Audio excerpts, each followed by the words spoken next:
দেশের আপসীন নেত্রী দেশ নেত্রী বেগম খালেদা জিয়ার প্রতিটি আন্দোলন সংগ্রামে কুমিল্লার অপমান জনতার মধ্যে দীর্ঘ বছর সংগ্রাম করেছেন বাংলাদেশ অন্যতম প্রধান পুরুষ পরিচ্ছন্ন রাজনীতিবিদ যিনি কুমিল্লার তরুণ সমাজকে বিপদে থেকে ফিরিয়ে আনার লক্ষ্যে বাংলাদেশের শিল্প উন্নয়নের অগ্রণী ভূমিকা পালন করে কুমিল্লাকে সারা বিশ্বের মানুষের কাছে কুমিল্লাকে পরিচিত করিয়েছেন। কুমিল্লার আবার বৃদ্ধবনিতার প্রিয় মুখ, প্রিয় নেতা, বিএনপির চেয়ারপারসনের উপদেষ্টা, রাজপথের হিরণ্ময় হাতিয়ার তারেক রহমানের বিশ্বস্ত 17 বছর লড়াই সংগ্রাম আন্দোলনের এই কুমিল্লার অকুতবাহী নেতা, যার নেতৃত্বে কুমিল্লার যুবদল, ছাত্রদল, স্বেচ্ছাসেবক দল সহ অঙ্গ সংগঠনের নেতা কর্মীরা সুসংগঠিত দীর্ঘ 17 বছরে যিনি ফ্যাসিস্ট বিরোধী আন্দোলনের রাজপথে ভূমিকা রেখেছেন।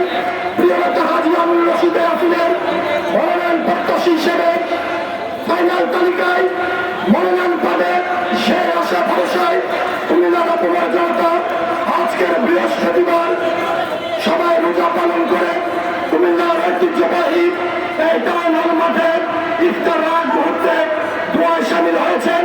সকলকে আমার প্রিয় নেতা হাজী আমির রশিদ ইয়াসিন ভাইয়ের পক্ষ থেকে অভিনন্দন জানাচ্ছি, কৃতজ্ঞতা জানাচ্ছি। প্রিয় নেতৃবৃন্দ ধন্যবাদ করছি। এখানে আলেম আছেন, বলছেন এদেরকে পুরস্কৃত করা হবে। আমরা কুমিল্লার মানুষ দৃঢ়ভাবে বিশ্বাস করি হাজী আমির রশিদ ইনশাআল্লাহ আগামী কিছুদিন বহাল রেখে কুমিল্লার এই 6 আসনের মনোনয়ন ধৈর্য এবং সমান এই 6 নং আসনে নিজের শ্রম মেধা অর্থ দিয়ে দেশ এবং জাতির পক্ষে তিনি কাজ করেছেন।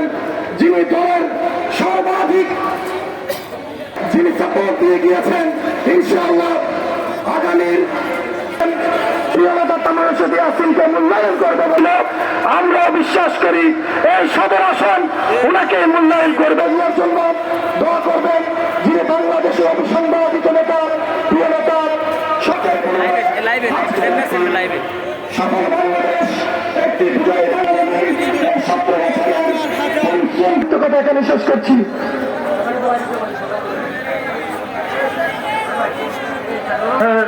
সামনে মাগরিবের বেশি সময় নেই, আপনার সকলকেই